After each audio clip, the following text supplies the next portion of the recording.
இல்லை என்னதான் வசதியான வீட்டுக்கு போனாலும் இது உன்னோட வீடு தான் அவங்க அவ்வளோ கம்ஃபர்டபுளாக வச்சுருந்தாலும் ஒரு நிமிஷத்துக்கு ஒருக்கா சோழனோட வீட்டில் இருக்கிறவங்க கம்ஃபர்டபுளாக இருக்காங்களான்னு விசாரிக்கிறதெல்லாம் எல்லாம் பார்க்குறப்போ நிலா ரொம்ப சூப்பர்னு நினைக்கிறவங்க நம்ம வீடியோவை லைக் பண்ணிவிட்டு இன்னும் சேனலை சப்ஸ்கிரைப் பண்ணாதவங்க சப்ஸ்கிரைப் பண்ணிக்கோங்க. தாஸ் சோழனை மேக்கப் பண்ணுறதுக்காக கூட்டிகிட்டு போகிறதெல்லாம் கொஞ்சம் என்னமோ சோழனுக்கு மனசுக்குள்ளே ஏதோ பண்ணிக்கிட்டு தான் போகுது. போக போக தாஸும் கொஞ்சம் லொல்லு பேசிட்டு போகிறாரு, சோழனும் அதுக்கு சளைக்காமல் பதில் சொல்லிக்கிட்டு தான் போகிறாரு. ஆனால் போகிற வழியில் சோழனுக்கு இங்கேருந்து டிரைவிங் பண்ணிட்டு போனதுனால கொஞ்சம் டயர்டாக இருக்குது, கொஞ்சம் சாஞ்சு படுத்துக்கலாமான்னு யோசிக்கிறாரு. அப்போது ஒரு டவுட் வருது தாஸ் மேலே, ஏதாவது பண்ணிடுவானோ அப்படின்னு சொல்லி. இல்லை அவங்களா ஏற்பாடு பண்ணின ரிசப்ஷன் தானே, அதனால் நம்மளை ஒன்றுமே பண்ணுறதுக்கு வாய்ப்பில்லை. அங்கே நிலா நம்மளை கண்டிப்பாக விட்டு கொடுக்காம கேட்பா அப்படிங்கிறது தாஸுக்கும் தெரியும். அதனால் எதுவும் பண்ண மாட்டா அப்படின்னு சொல்லிட்டு கண் அசந்து தூங்கிடுறாரு. அப்போ தாஸ் ஒரு பிளான் பண்ணுறாரு பயங்கரமாக. இவனை இப்படியே கொண்டு போய் எங்காவது ஆக்சிடென்ட் பண்ணி விட்டு ஏற்றிடலாமா அப்படின்னு சொல்லி யோசிக்கிறாரு. அப்போ சோழன் நல்லா அசந்து தூங்கிட்டு இருக்கிறாரு. திரும்பி பார்க்குறப்போ நல்லா தூங்கிட்டு இருக்கிறான். இதுதான் நம்மளுக்கு கரெக்டான சமயம் அப்படின்னு யோசிச்சு அங்கே ஒரு மரம் மாதிரி ஒரு பெரிய பழைய கட்டடம் மாதிரி மரங்கள் அந்த மாதிரி ஒரு இடம் அங்கே தென்படுது. அங்கே பக்கத்தில் எந்த கேமராவோ வேறு எதுவுமோ அங்கே இல்லை. அதில் கொண்டு போய் மட்டும் ஏற்றணும், இவனோட சைடு சப்ஜா ஆயிரும் அப்படின்னு சொல்லி யோசிச்சுக்கிட்டே அங்கே போகிறாரு. வேகமாக அந்த இடத்துல கொண்டு போய் காரை மோதுறாரு. காரு டொம்முன்னு சத்தம் கேட்குது. கரெக்டாக அந்த காரோட லெஃப்ட் சைடு மட்டும் நல்லா அடி வாங்கிடுது. சோழன் பயங்கரமாக கீழே உளுந்து நல்லா அடிபட்டுறாரு. அப்போது தாஸுக்கு பெரிய காயம்லாம் எதுவுமே ஆகலை, ரொம்ப குட்டி குட்டி காயம்தான் ஆகியிருக்கு. அவருக்கு பெருசாக எந்த அடியும் படாமல் எந்திரிச்சு ஐயோ என் மாப்பிள்ளையை காப்பாற்றுங்க அப்படின்னு கத்துற மாதிரி சோழனுக்கு தூங்குறப்போ ஒரு கனவு வருது.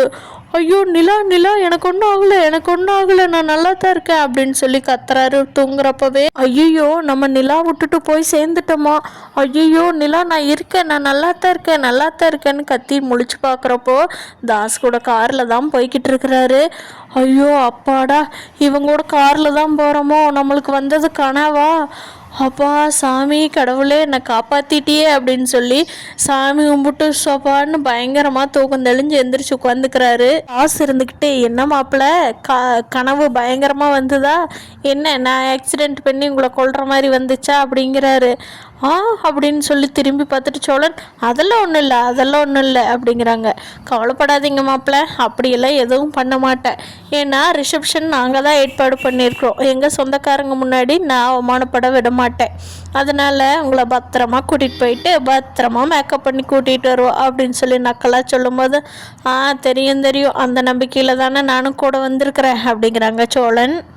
நிலாவுக்கு ஒரு ப்ராசஸாக மேக்கப் பண்ணிக்கிட்டே இருக்காங்க. மேக்கப் ஆர்டிஸ்ட் நிலாவுக்கு வீட்டுக்கே வர சொல்லிட்டாங்க.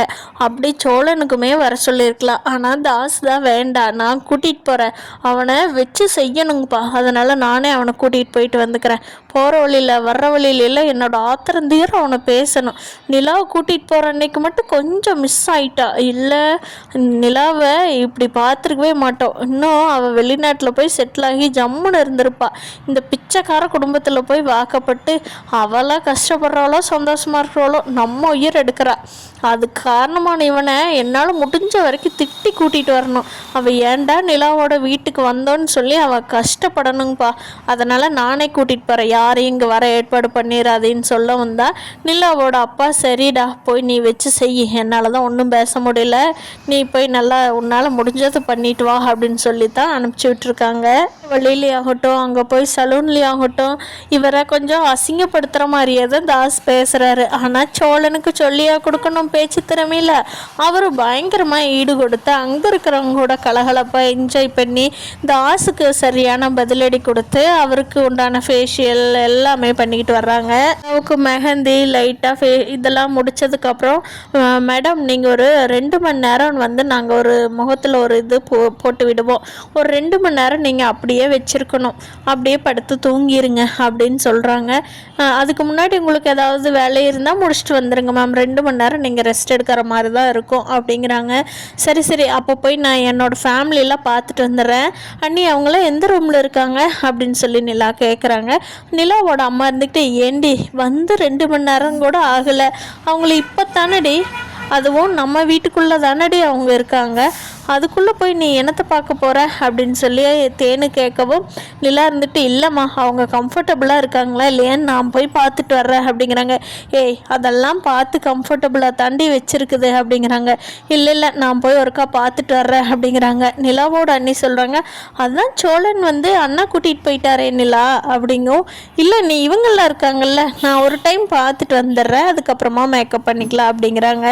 தேனுக்கு பயங்கர எரிச்சலாக வருது. சே என்னதான் மொன்னும் 2 மணி நேரத்துக்கு ஒருக்கா நல்லா இருக்காங்களா, கம்ஃபர்டபுளாக இருக்காங்களா அப்படின்னு போய் பார்க்குறேன். இத்தனை வருஷமாக பெற்று வளர்த்துன நம்மளை விட்டுட்டு போனாலே ஏதாவது நினச்சி பார்த்தாலா, அந்த குடும்பம் என்ன மாய மந்திரம் தான் போட்டுச்சோ, நம்ம பொண்ணை இப்படி வளைச்சி போட்டு வச்சுருக்காங்க அப்படின்னு சொல்லி தேனு புலம்புறாங்க. அதுக்கு நிலாவோட அண்ணி இருந்துட்டு, அத்தை விடுங்க அத்தை, போய் பார்த்துட்டு தானே வர்றாங்கிறா, விடுங்க போய் பாட்டு வரட்டும் அப்படிங்கிறாங்க. பாண்டி வந்து வானதிக்கு ஃபோன் பண்ணுறாங்க. வானதி என்ன பண்ணிகிட்ருக்க அப்படின்னு. டேய் இப்போ தாண்டா பியூட்டி பார்லர் போயிட்டு வரேன், நாளைக்கு ரிசப்ஷன் வரணும்ல, ட்ரெஸ் எல்லாம் ரெடி பண்ணிவிட்டு எனக்கு கொஞ்சம் மேக்கப் எல்லாம் கொஞ்சம் ரெடி பண்ணிவிட்டு வந்துட்டுருக்கேன்டா, நாங்கள் காலையில் கிளம்பி வந்தால் சரியாக இருக்குமா அப்படிங்கிறாங்க. ஆமாம் காலையில் தான் எல்லாத்துக்குமே வண்டி ஏற்பாடு பண்ணியிருக்கேன், நீ கார்த்திகா வீட்டில் இருக்கிறவங்க உங்கள் ஃபேமிலி எல்லாத்துக்குமே ஒரு கார் வந்துடும், எல்லாருமே வந்துடுங்க, இங்கே டைரெக்டாக மண்டபத்துக்கே வந்துடலாம் அப்படிங்கிறாங்க பாண்டி. சரி பாண்டி, ஆமாம் நீ எப்படி இருக்க, என்ன பண்ணிகிட்ருக்க அப்படிங்க. ஏய் நிலாவோட அண்ணி பெரிய வீடாக இருக்குது தெரியுமா, இந்த வீட்டை சுற்றி பார்க்குறக்கே ஒரு நாள் ஆகும் போல். அண்ணனுக்கும் நிலாவுக்கும் மேக்கப் பண்ணிக்கிட்டு ஒரு பக்கம் பிஸியாக இருக்காங்க, நாங்கள் சாப்பிட்டு அப்படியே நானும் பல்லவன்லாம் அவங்களுக்கு கார்டன் இருக்குது அதுக்குள்ளே சுற்றி வேடிக்கை பார்த்துட்ருக்கோம் அப்படிங்கிறாங்க. ஏய் உங்கள் அண்ணிது அவ்வளோ பெரிய வீடாடா அப்படிங்கிறாங்க. ஆமாம் வானதி பயங்கரமான வீடு, நம்ம ஊரில் மண்டபமெல்லாம் இருக்குமே அந்த மாதிரி அவங்க வீடு இருக்குது அப்படிங்கிறாங்க. சரிடா சூப்பர் சூப்பர், ஆனால் அத்தைச்சோட்டு வீட்டில் இருந்து பழகின நிலா அக்கா எப்படி வந்து உங்கள் வீட்டில் இருக்கிறாங்கன்னு தெரியல அப்படிங்கிறாங்க. ஆமாம் எல்லாம் சோள மேலே இருக்கிற பாசம்தான், வேற என்ன அப்படின்னு சொல்லிட்டு, வானதி நீயும் நாளைக்கு அந்த வீட்டில் தான் இருக்க போகிற, நிலா நீ பார்த்து கற்றுக்கோ அப்படிங்கிறாங்க. ஏண்டா உனக்கு வேறு வேலையே இல்லைடா, எப்போ பாரு இங்கே இருந்தாலும் நிலா அண்ணிங்கிறது, அங்கே போய் நிலா அண்ணி பாட்டையே பாடிக்கிட்டு இருக்கிறேன், நான் ரிசப்ஷனுக்கு வரட்டுமா வேண்டாமாடா அப்படிங்கிறாங்க. ஐயோ சாரிம்மா தெரியாமல் சொல்லிட்டேன், கிளம்பி வாமா ரிசப்ஷனுக்கு அப்படின்னு சொல்லி ஒரு சண்டை வர்றதை நிறுத்திட்டு பாண்டி வானதியும் ஃபோனை வச்சுட்டு, என்னால் வானதி கூட பேசாமையும் இருக்க முடியல, பேசினாலும் சண்டை வந்துடுது, நான் என்ன பண்ணுறதுன்னு எனக்கு தெரியலடா, ஏன் தான் அவள் இப்படி இருக்கிறாளோ போ அப்படிங்கிறாங்க. அண்ணன் அதெல்லாம் போ சரியாயிருண்ணே, நிலா அண்ணிந்த இவ்வளோ பெரிய வசதியான வீட்டில் இருந்தவங்க நம்ம வீட்டில் வந்து இருக்கு இல்லையா, அப்படித்தான் வானதி ஏகுமா, நான் அவங்க அங்கே துருன்னு இருந்தாலும் நம்ம வீட்டுக்கு வர்றப்போ கரெக்டாகிடுவாங்க. எப்போடா நீ இந்த பெரிய மனுஷ பேச்செல்லாம் பேசி பழகி இருக்கிற அப்படிங்கிறாங்க. ஆமாம் உங்களோட வாழ்க்கையெல்லாம் பார்த்து எனக்கே ஒரு அனுபவம் வந்துடுதுன்னா பார்த்துக்கோங்களேன் அப்படிங்கிறான் பல்லவன். நடத்து வா நம்ம அப்பாவை போய் பார்க்கலாம், அவர் எங்கே ஆளையே காணோம், நம்மளுக்கு தெரியாமல் ஏதாவது பிரச்சனை இழுத்து வச்சிருப்பாரு, வா போலாம் அப்படின்னு சொல்லி அவங்க அப்பாவை பார்க்க போகிறாங்க. பாண்டியும் பல்லவனும் ரிசப்ஷனில் அடுத்தடுத்து என்ன இன்ட்ரெஸ்டிங்காக நடக்க போகுதுங்கிறத அடுத்தடுத்த வீடியோவில் பார்க்கலாம். நீங்கள் என்ன நடக்கும்னு நினைக்கிறீங்கன்னு கீழே கமெண்ட் பண்ணுங்கள். தேங்க்யூ.